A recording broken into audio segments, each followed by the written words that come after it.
Good morning, ladies and gentlemen, my name is Napoleon, and today I'm back with another Enlisted video. Today we'll be doing the guide on the Thompson, American SMG Enlisted. This video will cover the weapon, the history, and what you should know to use the weapon Enlisted. Without further ado, let's get started with the Thompsons. But before we do, this video has been made possible for the friends at Discord, meaning that if you haven't liked, subscribed, or joined the Discord, I highly suggest that you do, and let's finally get started with the Thompsons. The Thompson submachine gun was designed by J.T. Thompson, who was inspired by the trench warfare of World War I to develop a, quote, one-man, one-handheld machine gun firing a rifle caliber round. While searching for a way to allow such a weapon to operate safely, the Thompson found a patent issued to John Bell Bellfish. Thompson found a financial backer, Thomas Fortune Ryan, and founded the Auto Ordnance Corporation in 1916 to develop his weapon. The main designer of the weapons was Fyodor Rykov, Oscar Payne, and George Goll. By the end of 1917, the shortcomings of the bullish lock were found and discovered that the only cartridge currently in U.S. Army service suitable for the use was the 0.5 ACP. This project was then titled the Annihilator 1, and by 1918, most of the design issues were resolved. On 11th November 1918, the Annihilator prototypes were put into crates, sent to the docks in New York, and were attempted to be sent to Allied troops in Europe. However, the war ended the same day and just a few hours later, and such were never actually sent to Europe. As a result of this, the Annihilators remained in said crates and the docks of the week until they were brought back to the factory. Officially renamed the Thompson SMG in 1990 at the Auto Ordnance Board meeting, the Thompson was the first weapon to be marketed as a submachine gun, despite there having been weapons being made with similar purpose in the recent past.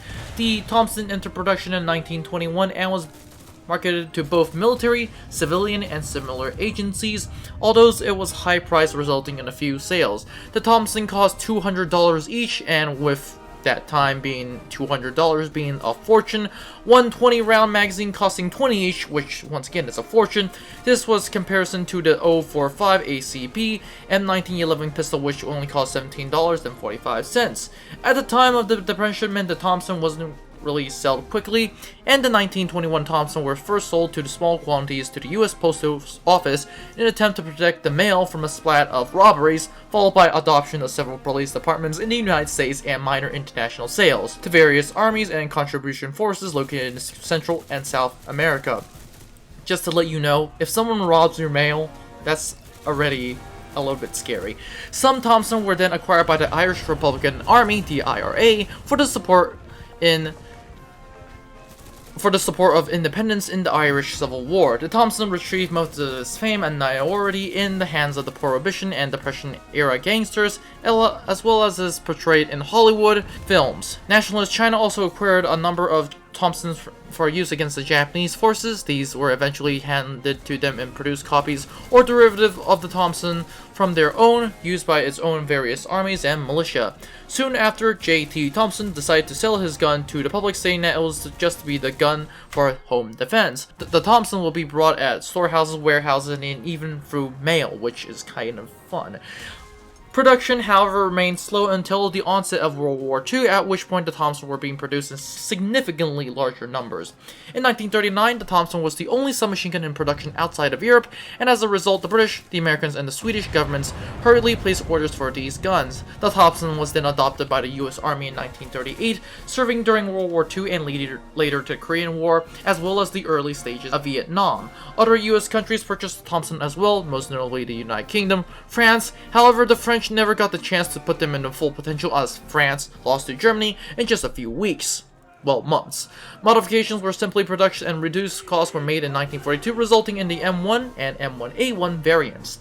Commonly carried out by the non-commissioned and commissioned officers, the Thompson tend to be his weapon to be a trench-clearing weapon to be quickly sweeping trenches and clearing out the enemies. Thompson found particular unity in World War II in the Allied hands as a weapon used by patrol leaders, non-commissioned officers, scouts, and similar units. The Thompson was a common sight in European theater used by British, Canadian commandos, and the American Ranger battalions and paratroops. The paratroopers liked the Thompson, and it was used to great effect by borrowing these Thompsons from neighboring mortar squads for use on patrol and similar missions.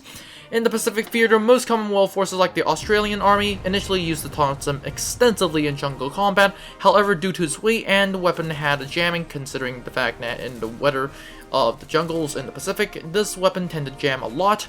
Similar weapons were replaced by the Owens gun and the Austin. The American Marines also used the Thompson in limited numbers, where it was common sight during their later island assaults. The Thompson was also to be found ineffective in heavy jungle fighting, as well as the low-velocity 045 bullet was found not to be able to penetrate most small-diameter trees. Japanese helmets or protective vest in 1920. The Army has rejected the 045 Remington Thompson, which had twice the energy of the 0.45 ACP. The Thompson was also common sight in the early stages of the Papua New Guinea and the Guadalcanal campaigns, where they were used for jungle patrols and for American forces, but ended up being replaced by the Browning automatic rifles, the BAR, to fulfill the same purpose. The Thompson was rendered throughout obsolete by the beginning of World War II, as many Indo-European countries has developed cheaper, simpler, and equally effective weapons. However, it remained in service and was used to great effect. By the end of the Korean War, the Thompson has been extracted from service, and as a standard issue weapon, the American forces were replaced by this M3 submachine gun and the M1 carbine in that role, both of which, in my opinion, are worse than the Thompson. The M3 region's sole purpose was to adapt and have it slowly draft into service and have it produced in large numbers enough to produce the Thompson, and the latter retracted from frontline service. Although it never happened through, the Thompson was never actually replaced by the M3 due to constant requests for modifications and the unseen production delays in the M3. Due to this, the number of Thompsons in active service accounted to 3 times the M3s in service by the end of World War II. Many Thompsons were later distributed to Chinese armies and the reformed military aid by Chiang Kai-shek, but they were sadly fell into Mao Zedong's forces in 1949. Many American troops were then also surprised to see the large number of Thompsons used by the Communist forces during the Korean War, especially during nighttime ambushes. Most of these weapons were later recaptured and placed into service with American soldiers, since, come on, it's a Thompson, and Marines for the rest of the war. The Thompson also saw limited service with the U.S. Marine Corps, carrying over their postal office services, which, once again, if you're stealing someone's mail, then there's a problem. As the 1928 service in the series of the Central American countries, particularly Nicaragua, there were counter ambushes for guerrilla forces. Some forces were also armed with the Thompson during the Vietnam War, but the weapon was quickly replaced by the M16. The Thompson was also used by U.S. and overseas law enforcement agencies and police forces, with their most common predecessor using the Federal Bureau of Investigation, or the FBI. The FBI first acquired the Thompson in 1933 in response to the 1933 Kansas City massacre, and used them until 1976, at which point it was declared obsolete. As a result, any or all Thompsons in the US government position were destroyed, save a number of token museums or pieces for training models. The Thompson or copies of the gun were still seen from time to time in modern-day conflicts such as the Bosnian War. But that's it. This is the history of the Thompson. Let's move on to the characteristics. In terms of the characteristics, the Thompson, especially the model 1921, had a fairly high rate of fire at 900 plus rounds per minute, higher than that of many other exclusively smaller caliber submachine guns. This rate of fire, combined with a stock of extensive drop, increased the tendency of the weapon to climb off target in an automatic fire. However, proper shooting techniques can elevate this somewhat. Compared to the modern 9mm guns, the 045 Thompson is quite heavy. By the standards of the day, the Thompson is one of the most effective and reliable submachine guns available. Due to its association with gaining service in World War II, the Thompson was highly sought for a collector's weapon, with the original M1928 in the working conditions easily fetching 20,000 USD or more. The semi-automatic versions were currently produced by the Auto Ordnance Company, a division of Carl Firearms, no longer related to Auto Ordnance Company. A total of around 1.7 million of these weapons were produced by the number of companies, the Auto Ordnance, Savage, and Colt, just to name a few, of which 1.3 million, 1.348 million were M1 and M1A1s. But that said, let's move on to game stats.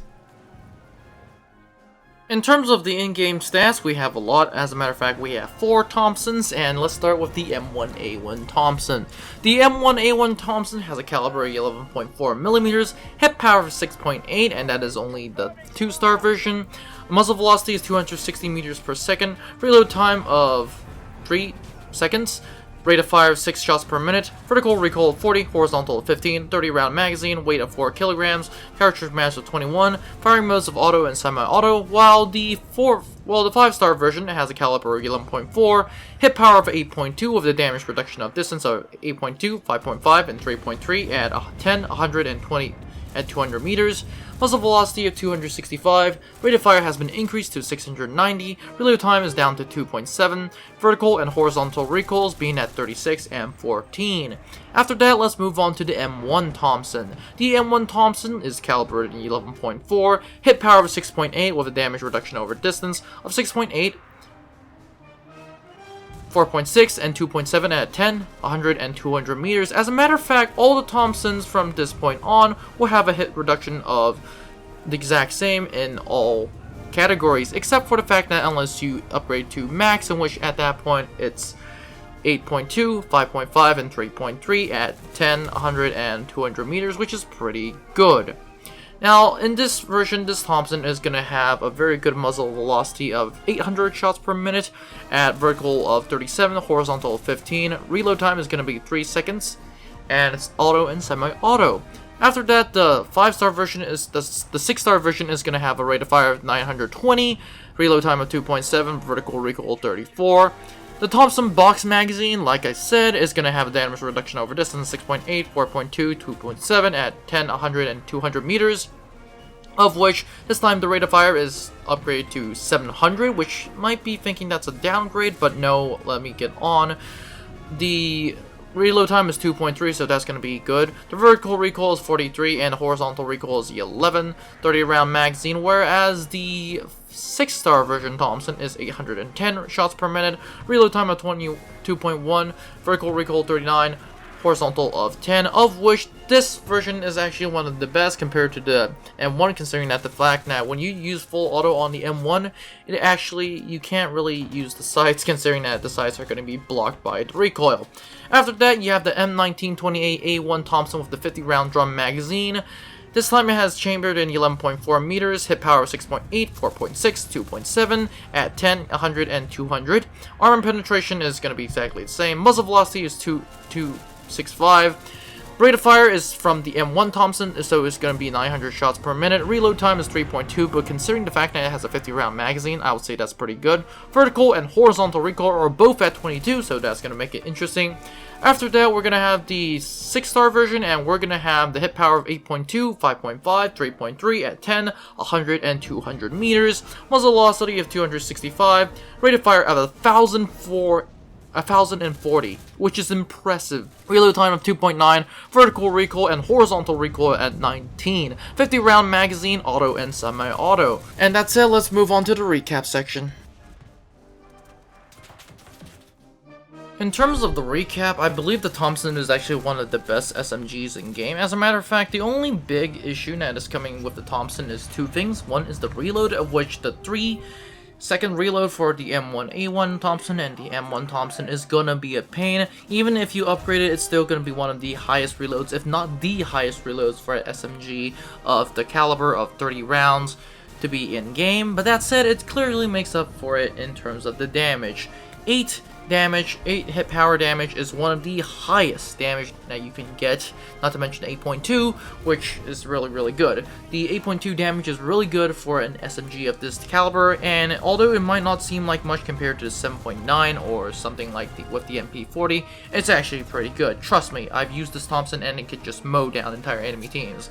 This Thompson is also very good in the rate of fire, in which you can just mow down people with relatively ease, and everything besides the reload, which is lacking, which also I kind of find is not really that bad of an issue. And the other big issue are the sights. The sights are one of the biggest issues. The sights on the M1, the M1A1, and most notably the Thompson with the 50 round magazine can be an issue, of which I personally hate the sights on the Thompson M1A1. I prefer the sights on the M1 and the Thompson M21-28 box magazine, which are very good in my opinion.